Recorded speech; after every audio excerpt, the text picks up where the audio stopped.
नमस्कार दोस्तों, आप सुन रहे हैं कहानी संतान वरदान। यह कहानी लेखक अखिलन की है। बहुत ही रोचक कहानी है। आप कहानी सुनते सुनते कहानी में खो जाएंगे। तिरुचि शहर की हर दुकान छान मारी, लेकिन कमीज सिलाने के लिए सफ़ेद कपड़ा नहीं मिला। जब निकला था तो 4 बज रहे थे, अब 6 बज चुके थे।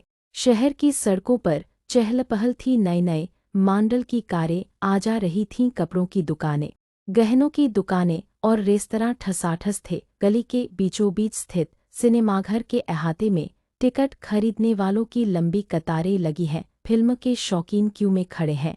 सफ़ेद कपड़ा काले बाजार में गुल कर दिया गया था। अधिकांश लोगों के पास कपड़ा नहीं था। जिनके पास था वे पैसे ज्यादा मांग रहे थे। कुछ दुकानों पर होते हुए भी इनकार कर रहे थे। काले बाजार से सफ़ेद कपड़ा खरीदने के लिए मेरे पास पैसे थे, न ही इच्छा। एक रेस्तरां में कॉफी पीने बैठ गया। जब मैं बाहर निकला तो एक भिखारी ने हाथ फैलाते हुए याचना की, मालिक चवन्नी दे दो, तुम्हारे बाल बच्चे सुखी रहें। कृष्ण किरण की कहानी चैनल पर आपका स्वागत है। कहानी बहुत ही रोचक है। कहानी सुनने से पहले आप चैनल को सब्सक्राइब कर लें। कहानी पसंद आने पर वीडियो को लाइक एवं शेयर जरूर करें। आपका यह सहयोग अमूल्य है। कहानी आगे। मैं किसी सोच में डूबा चल रहा था। मैंने उसका चेहरा ठीक से नहीं देखा था, फिर भी मुझे ऐसा लगा कि वह भिखारी नहीं था। उसकी उम्र 30-35 के करीब होगी। शरीर शिथिल लग रहा था, लेकिन 2-1 माह पूर्व वह जरूर स्वस्थ रहा होगा। वह फटी कमीज और मैली धोती पहने हुए था। पैसों की थैली में हाथ डालकर मैंने चवन्नी खोजी। निकल सिक्कों के बीच छिपे हुए उस ताम्र सिक्के को खोजने में आधे मिनट का समय लगा। 4 आने वाला सिक्का निकालकर मैंने उस भिखारी को खोजा। वह कहीं नहीं दिखाई दिया। मुझे आश्चर्य हुआ। उसने मुझे पैसे निकालते हुए देखा था, फिर वह कहाँ अंतर्धान हो गया। क्यों गया? इधर उधर नजर दौड़ाई, वहाँ अन्य कोई भिखारी भी न था। पास की गली में कोई तेजी से प्रवेश करता हुआ दिखा। वह कोई और नहीं बल्कि मुझसे भीख मांगने वाला वही व्यक्ति था। अरे ये ले पैसे, मैंने पुकारा। उसने मुड़कर नहीं देखा। बहरा बन उस गली के बड़े पत्थर पर मेरी ओर पीट कर बैठ गया। मैंने देखा उसने अपना चेहरा हाथों से ढांप लिया। रेस्तरां की सीढ़ियां उतर मैं गली की ओर बढ़ा। उसके करीब एक लड़की चिथड़ों में लिपटी थी। उसकी गोद में 1 वर्ष का बच्चा खेल रहा था। बच्चे के माथे पर आंसुओं की बूंदें गिराती हुई वह रो रही थी। वह फपक कर इस प्रकार रो रही थी मानो किसी दारुण व्यथा से पीड़ित हो। एक क्षण में मैंने वहां खड़े होकर देखा। उसका रुदन कम हुआ। उसने मुझे कातर निगाहों से देखा। साहिब कहकर मुझे प्रणाम किया। मैं उसे पहचान गया। उसके निकट खड़े उसके पति को भी पहचान गया। तुम्हारा बेटा है? जी हाँ, वह बोले।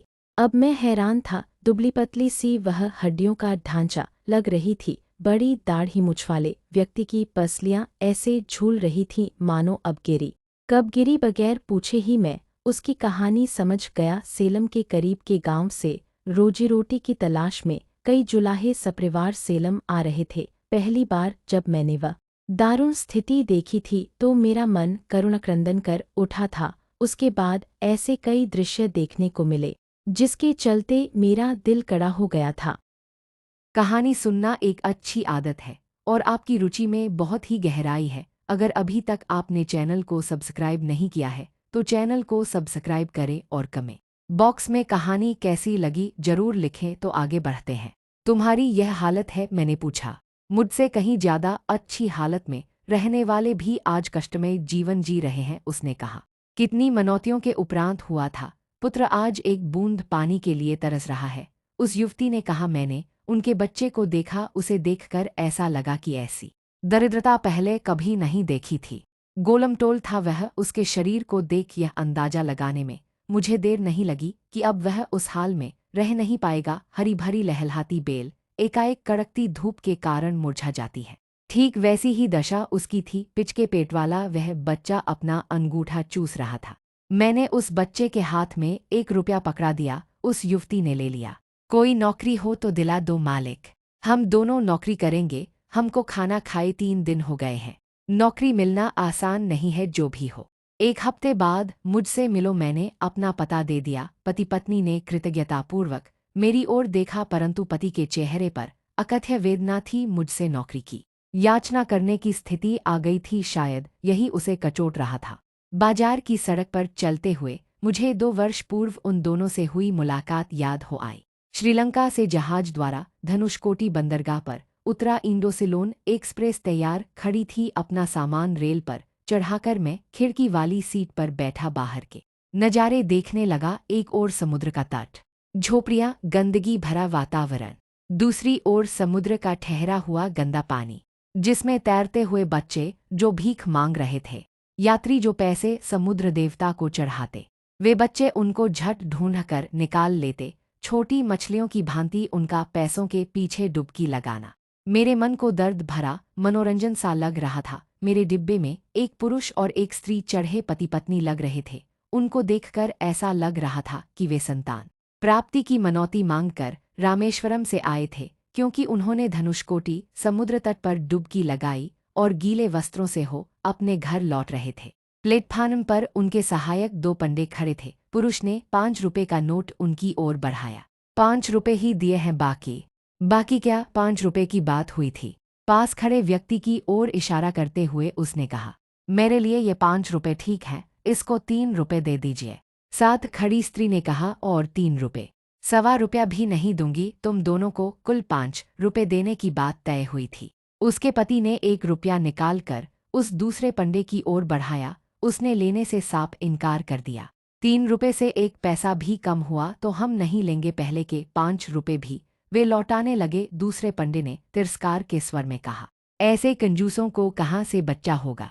विषैले सर्पदंश की भांति उसके शब्द मुझे आ लगे। वह पुरुष अवाक रह गया। उसकी पत्नी के चेहरे पर बदलते भाव दयनीय लग रहे थे। एकाएक उसकी आंखें छलछला आए।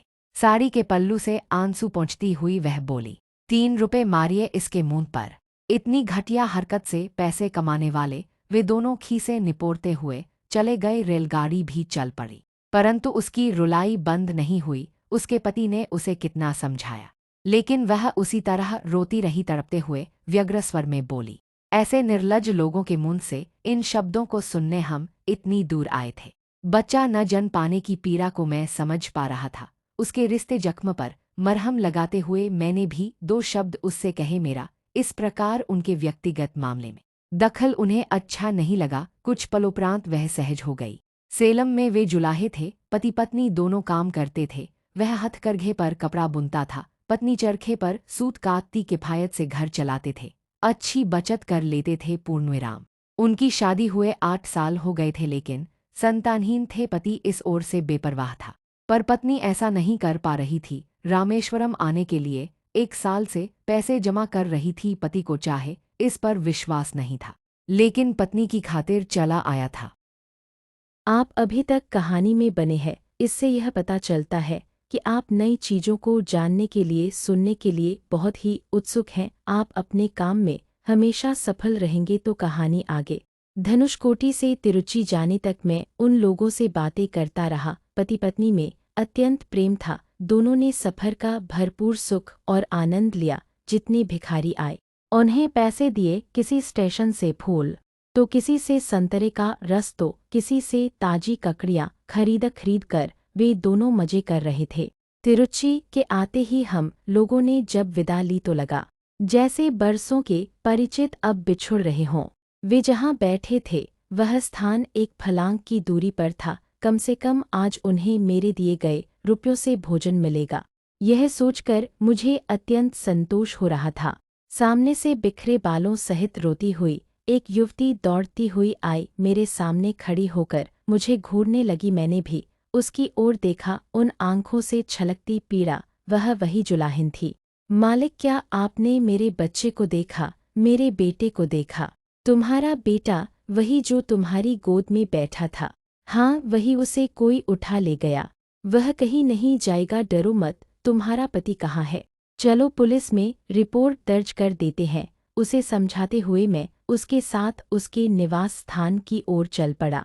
रात के 8 बज चुके थे। कोई और रास्ता नहीं था, सो मैंने अधिक दाम में बिकने वाले विदेशी कपड़े की दुकान से ही कपड़ा खरीदा और उसी बाजार के रास्ते उसके घर आया। वहाँ उसका पति सिर पर हाथ रखे अत्यंत शोचनीय अवस्था में बैठा था। वह मुझे पागलों की भांति देखने लगा।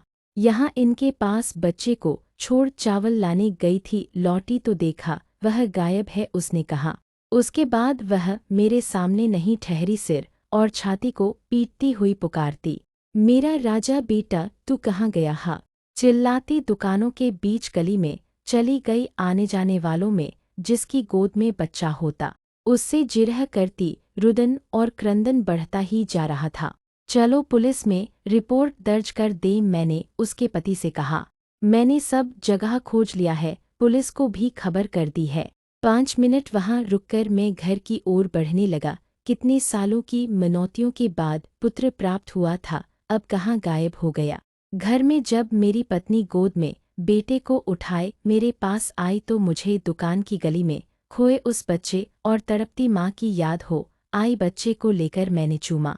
2 दिन गुजर गए। आम बेचने वाला बाहर से आवाज दे रहा था। मैं आम वाले को आवाज लगाता हुआ बाहर आया। आम बेचने वाला और कोई नहीं, सेलम का वही जुलाहा था। उसने अच्छे अच्छे आम टोकरी में सजा रखे थे। टोकरे को चबूतरेनुमा स्थान पर रख मैं आम चुनने लगा। उसके होंठ कांपे, आंखें भर आई। बच्चा मिला? मैंने पूछा।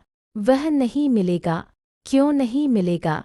बच्चा खोया नहीं है, उसे इस पापी ने 50 रुपयों में बेच दिया है। बच्चे को बेचा है तुमने? वह चबूतरे पर बैठ आंखें पोंछता हुआ बोला। बच्चे को बचाने के लिए यह भूखी रहकर प्राण देने को तैयार थी। जो कुछ मिलता बेटे को दे देती। इतना देने के बाद भी बच्चे का पेट नहीं भरता था साहब। तो कमाई का और कोई रास्ता नहीं सूझा।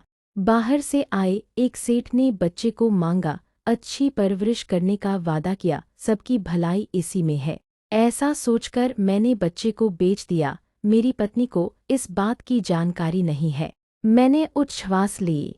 इस पापी ने इन्हीं हाथों से बच्चे को बेचा है। उन्हीं रुपयों से आम का व्यापार कर रहा हूँ। हर रोज 2-4 रुपये मिल जाते हैं। पत्नी से कह दिया है कि व्यापार करने के लिए आपने पैसे दिए हैं। बच्चे को बेचने की बात का पता चले तो पगली जान दे देगी।